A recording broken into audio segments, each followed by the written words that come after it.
Hey guys, so his dish is pretty much done. Like I said, you can make it any kind of way and with any side or by itself. Some people eat it alone or even add meat inside of it.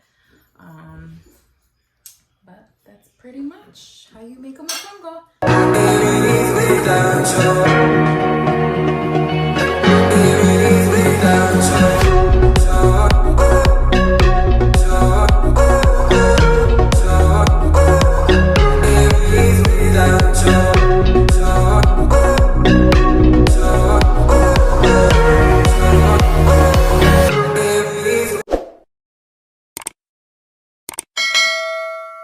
Hey, what's up guys? Welcome to the Egas World. It's your girl Shirley, and today we're going to be learning how to make mofongo. It's a Dominican dish that a lot of Hispanics make.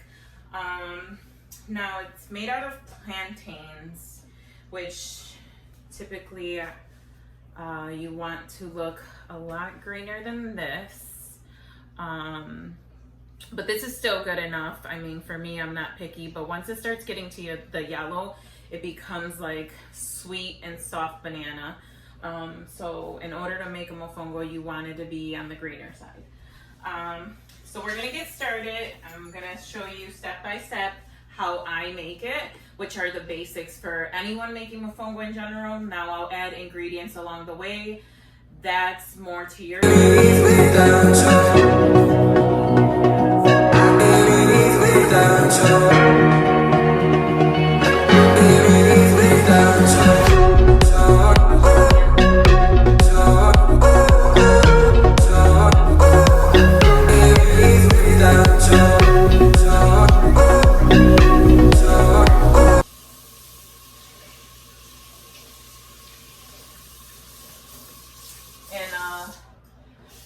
just so you guys know, I did already start making mofongo. So you're gonna notice that the cutting board and everything's kind of like used. But I want to show you guys step by step. So first things first, the easiest way to cut a plantain is cutting both ends first. Why, I don't know, but it just really makes it easier. Now, wherever there's like one of those edge corners, you can literally slice the knife through it. Make sure you don't go too deep where you're cutting through the entire banana, but just enough to cut off the peel and make it easier. Again, you don't want to go deep because then it's gonna affect your actual banana and cut it. Okay, now what you do is stick the knife through a little. See how I lifted the skin? Then I'm gonna pull right up. Okay, and start peeling. Now, sometimes they come right off, sometimes they don't. This is why you want to make sure you cut the ends first so that it helps come out smoother.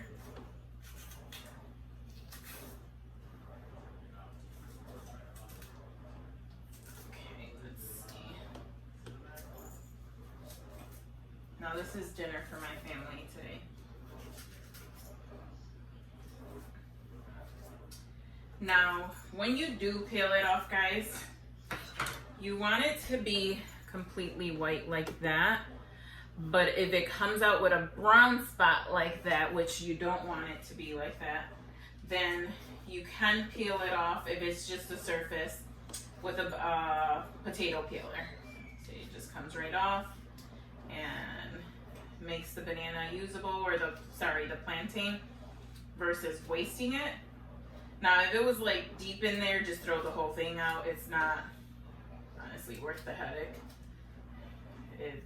You might as well just throw it out. But anyways, I'm just trying to cut this up so I can show you guys really quickly how to do this. Now in the meantime, I am heating up my oil on medium. Okay, so I'm gonna show you guys real quick. Let's see here. I have the oil on medium, and I'm gonna be putting the bananas there, which I'm gonna cut. So let's clean this up real quick so I can show you guys.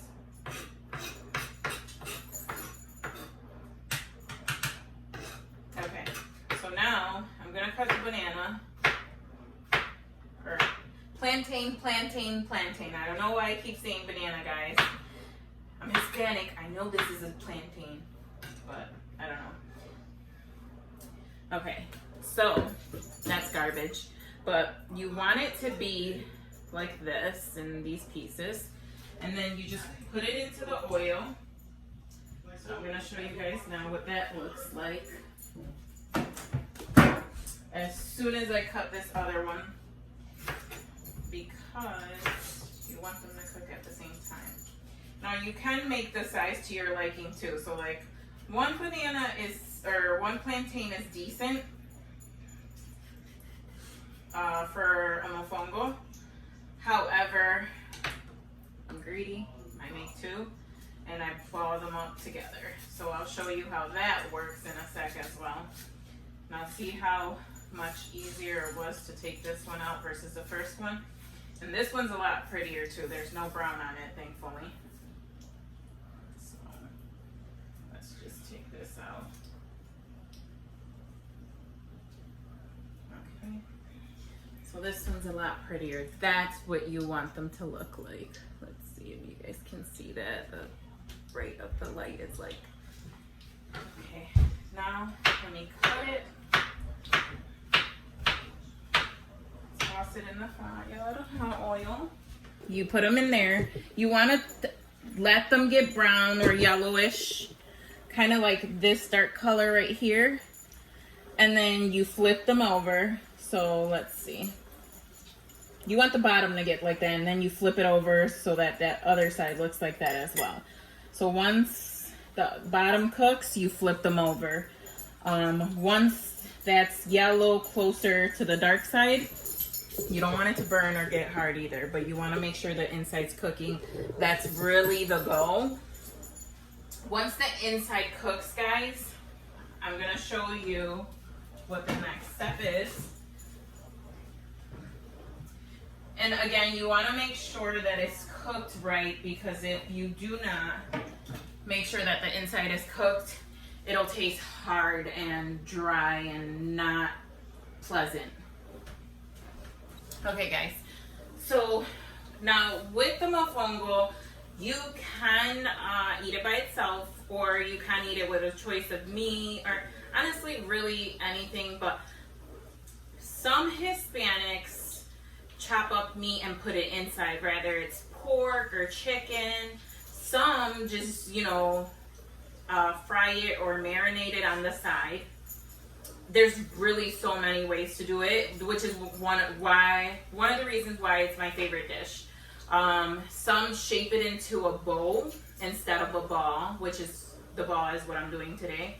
And they add seafood to it and this really good like sauce to marinate it in. That I'll probably most likely do for another day. Today I'm just keeping it basic, marinate a steak and mofongo.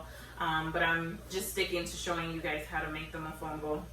Definitely a dish to try, especially if you like plantains. Now, while we wait for that to be done, I want to show you guys how to make mayo ketchup. Now, I'll be honest, out of convenience for today, I do buy this because it's a pain in the butt to make sometimes. You can buy it at Walmart and a lot of other places, even Dollar General, to be honest. Can you see it? Let me see. It's called, sorry, I'm trying to show you guys. Mayo ketchup, that's what we call it. Anyways, what it is mayonnaise and ketchup. Now, I know that sounds nasty, but it's actually very good. You'll thank me later. Now, this is where everyone makes it different. You can just add natural garlic mushed up into like very shredded pieces, which is what most Hispanics do. But you can also add a little bit of garlic powder and a little bit of adobo just to give it that like flavor pinch. But they're not ingredients that everyone adds to it. The garlic ketchup, and mayo are the basics that everyone knows it to be made with. Now, that's pretty much a dipping sauce, just so you guys know what it's for. So people will either eat garlic and butter with their mofongo, or there's seafood marinated sauce. Again, there's so many ways to make it. Today is just one of the basics of what I learned. So I like to dip mine in mofongo. My mofongo and my yokechu. So good, guys. Okay, guys. So right now I'm going to fork smoothly through the plantain. See, that's what you want to be able to do. If you can't put it through smoothly and it's hard, that means that it still needs some cooking. So I'm gonna take the rest out and show you guys. Okay, guys. So now this is bilong, which is where Hispanics mush a lot of different dish. If you don't have one, you honestly could just do it on a bowl and mush it with whatever. Really, the goal is just to get it to mush kind of like a mashed potato and then ball it up back together. What I'm gonna put in mine is butter. Some people put oil, like a little bit of cooking oil or olive oil, just to give it like a moist taste versus just a straight up dry taste. Some people put butter. Like I said, everyone makes it different. This is how I make it. So now what I'm gonna do is put some butter in first. So I put some butter, any butter of your choice really. I put some mofongo. I just use the original. I'm very picky about certain things, but you know, to each its own. So I'm gonna mush up the garlic as well. I was supposed to do that before putting the mofongo in. I skipped the step. But I want you guys. Okay. So we're gonna mush up the garlic. Like I said, you can, if you don't have a bilong, you can mush it anywhere. And it's almost like disintegrated. It's literally into like small pieces. You put that in here because that's what's gonna add it flavor. You add a little bit of garlic powder too if you want. You could put whatever choice of seasoning, maybe a little bit of adobo.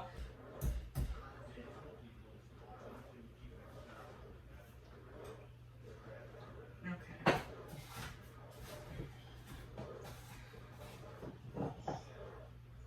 Alright guys, so this can be messy, but I put the garlic, the butter, the actual garlics, and the garlic powder as well. Now I'm mushing it as of right now, so I'm gonna keep mushing it, show you guys what it looks like after. Typically you don't want to put too much butter because you don't want it to be too moist either. It does naturally have like a dry taste, but I personally don't like it like too dry to the point where I'm thirsty and whatever, so I make it differently. The original dish itself though does have a little bit of a dry taste to it. They put the butter and or the cooking oil to kind of help compact it together as well, not just to like remove a little bit of the dry taste. But again, it's not meant to be a moist dish, so do not overdo it.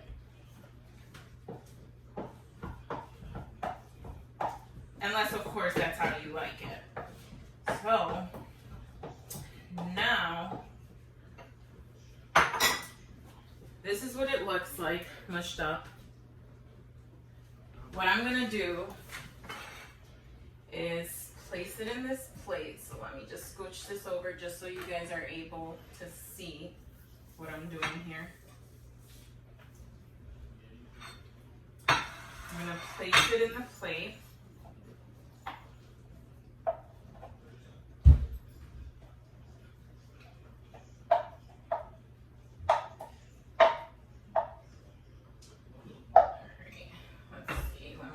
Spoon because it's not all coming out.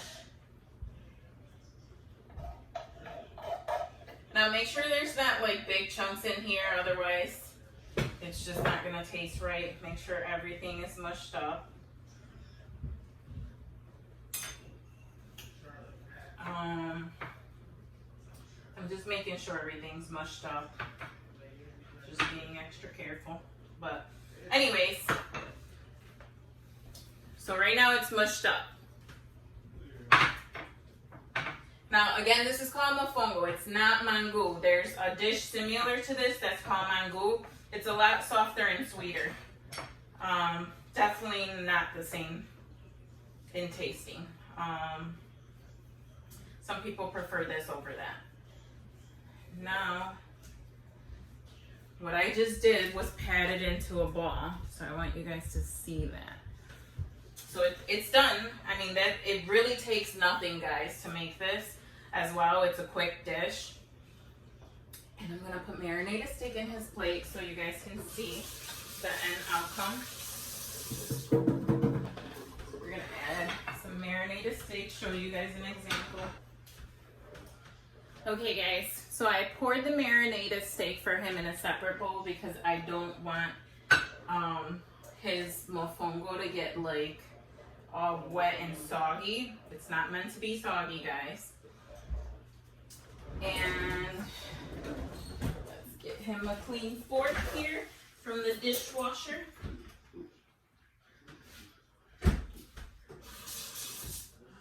Okay guys, so his dish is pretty much done. Like I said, you can make it any kind of way and with any side or by itself. Some people eat it alone or even add meat inside of it. But that's pretty much how you make a mofongo. So that's pretty much it, guys. This is how you make a mofongo. Till next time, guys, I thank you so much for watching. Don't forget to hit that subscribe button so that you don't miss out on following ones. Anything else you'd like me to try out or show you how to make, please feel free to comment below. And don't forget to hit that like button.